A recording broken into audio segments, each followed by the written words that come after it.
Dahil nga marami na rin yung tumitigil na rin dahil ang take-home pay nila, naririnig mo siguro yung hinaing 90 nila, pesos, mga 200 pesos na lang, 200, hindi na kasya. Although nagkaroon ng rollback last week, tapos meron daw namumuro na another rollback. Hopefully, sana matuloy nga, no? Pero ikaw, di ba, alam ko, taga Cubao ka, kamusta ang struggle mo araw-araw? Sa Cubao, grabe ba? Maraming stranded? Talagang bawas na kasi talaga yung transport supply even before pa nitong crisis, no. Before nitong crisis, ang struggle naman naming mga commuter, itong failed na modernization program, nagbawas ng 170,000 na PUJs nationwide. Okay. Sa computation namin, nasa 36 million daily passenger capacity agad yun na nabawas every day. No? Nationwide ba yun? Nationwide. Yung 170,000? Yes. Yung sa NCR, ilan yun? Di pa namin alam kung ano yung kasi hindi nagbibigay ng figures yung DOTR, pero we estimate it na parang siguro nangalahati, no, dahil dito sa phase out. Di lalo na ngayon, no. Ang struggle talaga naming mga commuter ngayon, pag nagpunta ka lalo sa Moraita, Divisoria, etc. Wala na talagang masakyan lalo kapag rush hour, no, kasi lugi na yung mga tsuper. No, hindi na feasible para sa kanila, no, hindi na viable para sa kanila yung bumiyahe, lalo na nung pumalo na ng 150 to 170 pesos per liter. Wala na talaga silang kinikita. No, minsan ako nangongonduktor ako dito sa sa Manila. Oo. Hindi mo na nga kailangan mag-fare hike kasi nag-ano lang ako, parang kumbaga nakikibarkada doon sa mga tsuper, no. So tumutulong ako sa pangongolekta. Minsan din na nila kailangan mag-fare hike kasi nagbibigay na ng kusa yung mga pasahero. Mismong pasahero na. Kasi naiintindihan nila yung kalagayan ng mga tsuper. Pero ikaw, anong binibiyahe mo? Cubao to where? Exactly everyday ka ba? Minsan Manila, minsan Makati. Walang regular ka na ruta. Yes. Kasi tinitignan mo, di ba? Oo. Kasi talaga ako community organizer. So pabago-bago yung mga pinupuntahan ko. Minsan nakakarating akong Alabang, no. Tapos kapag nakikipag-meeting sa mga commuter groups, student groups, etc. No, so talagang iba-iba yung pinupuntahan. Pinaka-convenient sa akin, for example, yung mga LRT, MRT.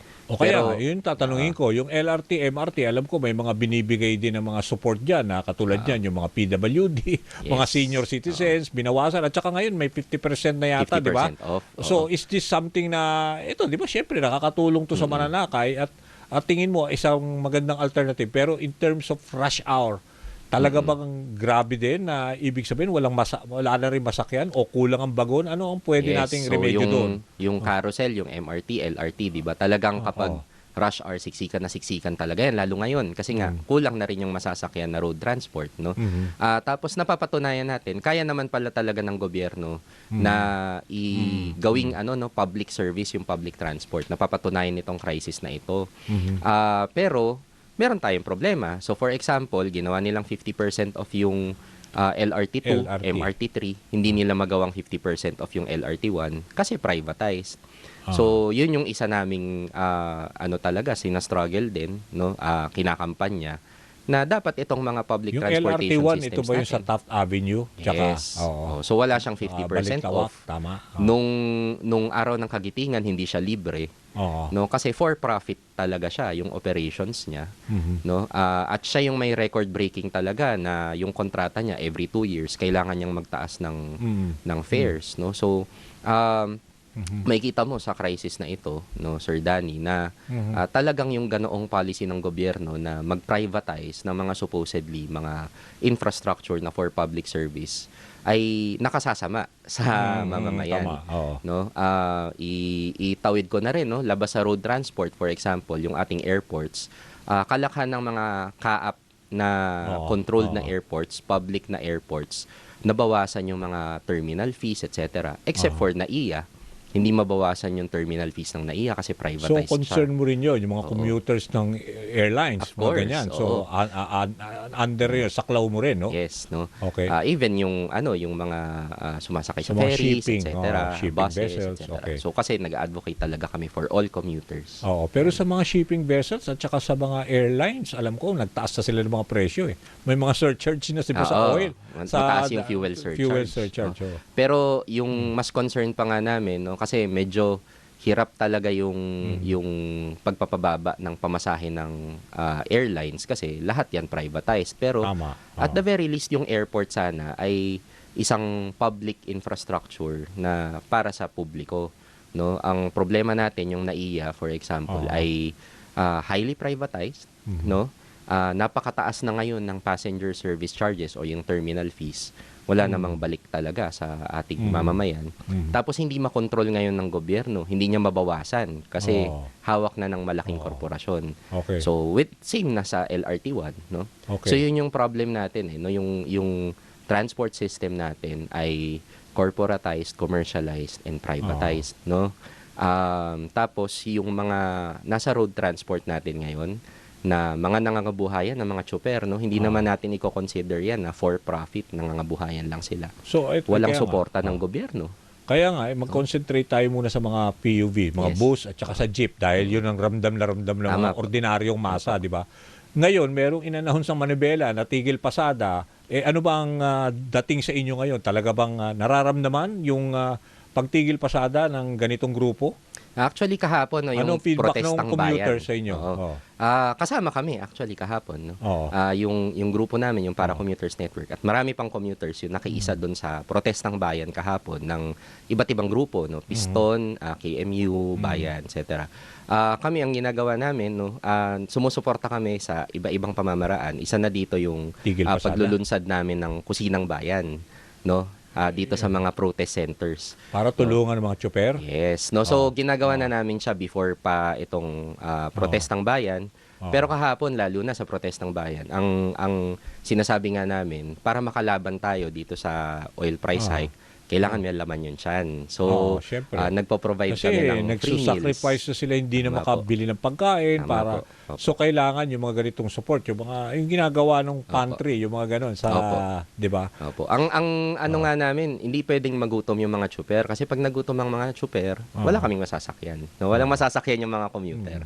So, magkaisa yung laban namin, no. So nararamdaman niyo yung ganon, yung kahapon, nung Wednesday, tapos up to Friday, yung tigil pasada, yung mga instances na ganon, yung mga naghahabulan ng jeep na stranded, marami pa rin ganon na Opo, nangyayari. pero may Lalo welgaman. na pag rush hour, ganon. May welgaman o wala, ganun na kasi yung kalagayan ng mga Oo, commuter, nakikita ko, no. alam mo, sa Commonwealth, kasi galing ako Totoo sa po. Fairview, nakikita ko pag rush hour, halos nasa gitna na sila. Yes. Dahil feeling ko nga, kulang yung mga jeepney Opo. na bumibiyahe. Di ba? Ganon? Talagang yun nga po, yung tulad na nasabi ko kanina, even before this crisis, talagang kulang na. Di lalo pa po ngayon, no.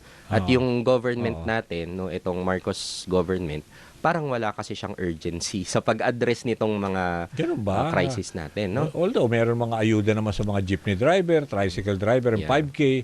Tapos ito nga pala, yung service contracting ngayon, para nga masustain itong mga sasakyan na to na, let's say, mga busy ang mga ruta, yan ang lalagyan para masigurado na meron kayo masasakyan. Di ba? Na parang pinapasweldo sila ng gobyerno, di ba? Tama? Yun yung concept. Yun yung principle. marketing, no? Oo. Yun yung parang marketing pitch nila, no? Yung advertising nila. Pero pag pinag-aralan natin, actually, distraction yan sa pagpapanagot talaga, paniningil doon sa oil companies na napakalaki na nung tinutubo. 1.5 billion pesos a day na yung profits nila simula nitong crisis na ito. Hindi na yun reasonable, no? Itong net service contracting na ginagawa ng gobyerno, ang tingin talaga namin dito ay napaka-complicated na band-aid solution. Hindi naman talaga niya ma-address yung issue. Napaka-limited nung kanyang scope. Tapos, hindi namin alam sinong nag-disenyo nito. Dahil DOTR, di ba? Opo, DOTR pero ka, ibig po naming sabihin, mukhang hindi naman sila nakipagkonsultahan talaga sa mga drivers at sa commuters. So, imagine, nire-require nila magrenta ng GPS yung mga jeeps. Yun na nga. Oo. Kung hindi man, dapat may mobile data. No? Para malaman ang tracking kung ilan ang tinakbo, yun ang babayaran. Tapos, diba? tapos 30 pesos per kilometer. Pero pag kinompute natin ang crudo, ang computation na namin, it's 0.375 liters per kilometer.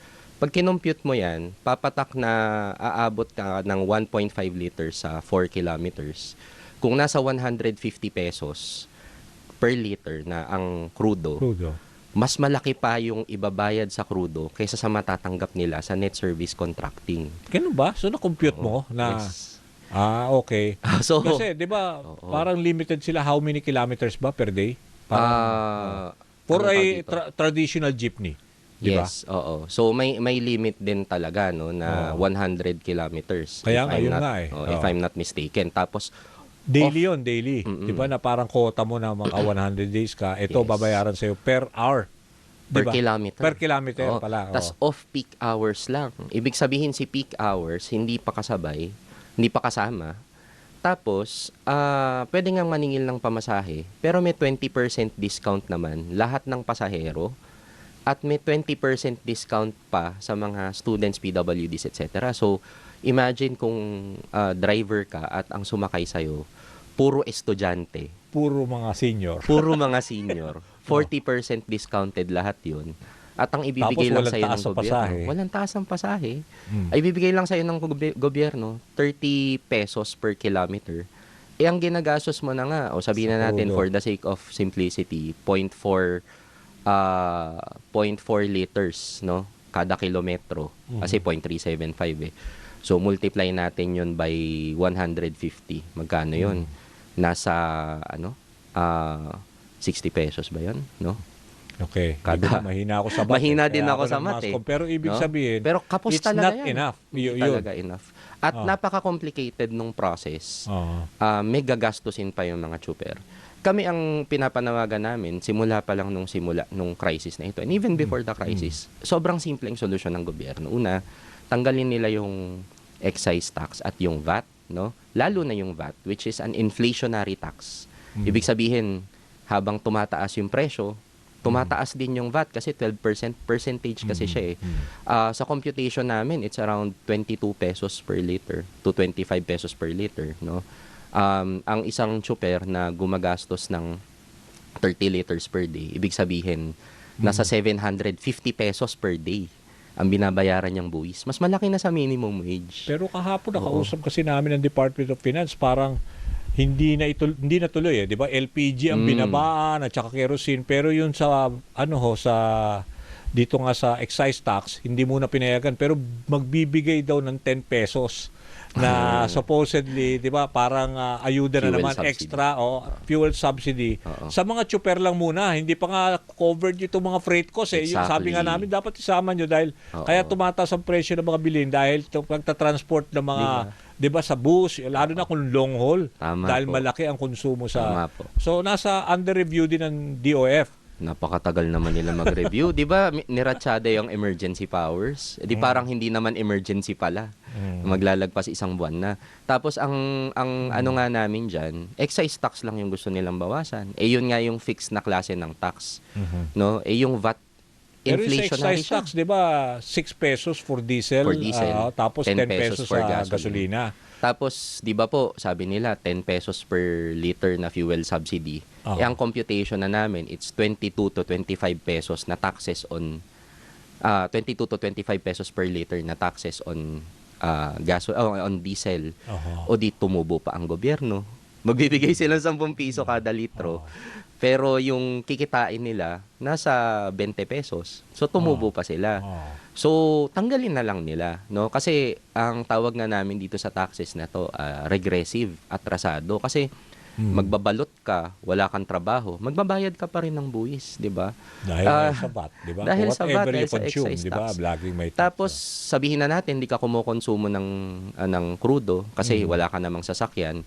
Pero alam naman natin na yung buong ekonomiya natin pinapatakbo ng mga sasakyan, no? So tulad po nung sinabi ninyo, yung mga truck na nag-haul ng ng bigas, vegetables, lahat, vegetables. mga meat products, so, di ba? ikaw naman, lahat naman ng tao kumakain. So, apektado sila sa pagtaas ng crudo. So, tanggalin nyo ng gobyerno, meron agad ibababa na 22 to 25 pesos per liter. Malaki yun. And other countries are doing it. Vietnam, Australia, naunahan pa tayo ng first world country, di ba, na magtanggal ng buwis.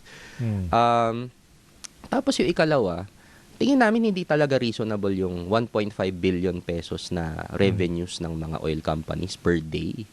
'Di ba? Sa crisis yung na ba ito. yung pag-aaral ninyo? Talaga 1.5 ang kanilang windfall profits talaga. everyday, daily, ang mga oil companies? Oo, kasi kaya natin gusto niyo namang oil deregulation na. Oo so naman. makialam ang palasyo sa ang gobyerno sa presyuhan ng gasolina. Dapat lang mag-intervene. Ganun. Oo, dapat lang talaga. Si Secretary Sharon Garin, 'di ba, nung isang araw sa Congress, nagsabi na siya na very vulnerable tayo dahil deregulated Maganda and raw sana ang liberalized. all deregulation if it's a good time.